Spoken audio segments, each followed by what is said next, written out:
Bonjour, mon nom est Marc-Antoine Bergeron-Côté et je suis collaborateur au blog de Best Buy Canada. Aujourd'hui, je suis ici pour vous parler et vous donner mon avis sur les caméras de tableau de bord haute définition de la marque Garmin et plus précisément les modèles 46 et 56. La différence entre ces modèles est très minime, donc on va tout simplement commencer par en quoi ça peut servir. Une caméra de tableau de bord, pour ceux qui ne sont pas au courant, c'est quelque chose qui peut vous permettre de servir au niveau des litiges avec les compagnies d'assurance lorsque c'est votre parole contre celle de la personne qui a causé l'accident. Avec ce type d'objet, plus aucun doute, vous savez qui exactement a causé l'accident. Alors, ces deux caméras permettent de filmer à un angle de 140 degrés, ce qui est largement suffisant pour la plupart des pare-chocs. Vous n'aurez donc aucun problème de filmer tout ce qui se retrouve devant vous ou derrière vous parce qu'effectivement, les caméras peuvent être connectées ensemble grâce à l'application et filmer au même moment de manière synchronisée les événements qui se retrouvent autour de votre voiture. Un ajout très intéressant, une fonctionnalité, que dis-je, très intéressante qui permet notamment d'embarquer jusqu'à 4 caméras de la marque Garmin pour pouvoir synchroniser au maximum tout ce qui se passe autour de votre véhicule. Ensuite, il faut savoir que les deux possèdent des boutons physiques sur le côté pour accéder par exemple aux paramètres ou encore pour connecter justement ces caméras à l'application mobile qui vous permettent par la suite d'utiliser la méthode de synchronisation. Et ces boutons ne sont pas toujours très utilisés. Pourquoi? Parce que vous pouvez utiliser la commande vocale Garmin qui vous permet d'accéder à la plupart des options lorsque vous en avez besoin sans même toucher les boutons physiques et de ce même coup, ne jamais lâcher le volant de votre voiture. Ensuite, elle possède des écrans ACL de 2 pouces qui vous permettent dès l'installation initiale de vous assurer d'avoir le bon angle et de viser correctement ce que vous souhaitez filmer. Elles peuvent aussi servir à l'extérieur de votre véhicule. Pourquoi? Parce qu'elles contiennent des batteries intégrées qui vont durer environ une quarantaine de minutes lorsqu'elles ne sont pas connectées, bien entendu, à votre véhicule via la prise cigarette et le câble qui est fourni, bien entendu, dans la boîte. Et à quoi sert cette batterie interne? Ça permet notamment, si on veut, de sortir de son véhicule et ensuite de filmer des dégâts à la main si jamais les dégâts ont lieu sur le côté du véhicule par exemple et que vous n'aviez pas de caméra pour filmer ce côté, cet angle mort, eh bien ça va permettre d'avoir des preuves supplémentaires en cas de problème. Il faut savoir aussi que les deux sont muni bien entendu d'emplacement pour insérer une carte SD la carte SD doit être d'un minimum de 8 GB de stockage, sinon vous ne pourrez tout simplement pas utiliser la caméra. Et il faut savoir qu'elle n'est pas toujours fournie, donc faire bien attention et de lire, sinon vous devriez vous procurer une micro SD de classe 10. Les deux également possèdent des alertes. Eh bien oui, elles vont filmer un petit peu ce que vous faites. Elles ont un GPS intégré. Elles vont donc inscrire directement sur le bas de l'image l'endroit où vous êtes et également l'heure à laquelle et la date, bien entendu, est arrivé l'accident ou ce que vous souhaitez filmer. Mais elles permettent notamment de pouvoir vous alerter lorsque la circulation reprend, si vous dépassez une ligne continue ou encore si jamais une collision est imminente.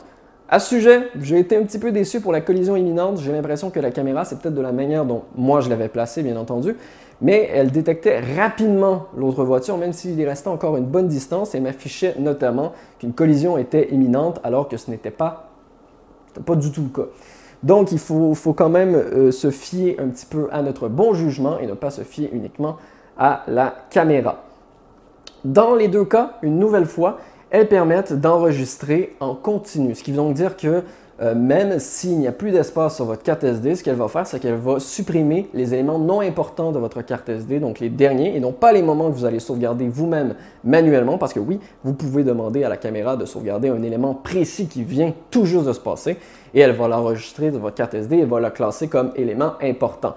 Mais si d'autres éléments ne sont pas importants ou ne sont pas utilisés, lorsque la carte SD va être pleine, elle va tout simplement les supprimer au fur et à mesure, en passant bien entendu des éléments les plus lointains jusqu'aux éléments les plus récents, ce qui vous permet notamment de ne pas nécessairement avoir besoin vous-même de faire le ménage pour sortir ce qu'il y a dans la carte SD. À noter que dans les deux cas, vous pouvez connecter la caméra directement à votre ordinateur avec un fil USB fourni également dans la boîte, mais également utiliser l'application dont je vous nommais plus tôt qui vous permet d'accéder à la galerie de vos différentes caméras.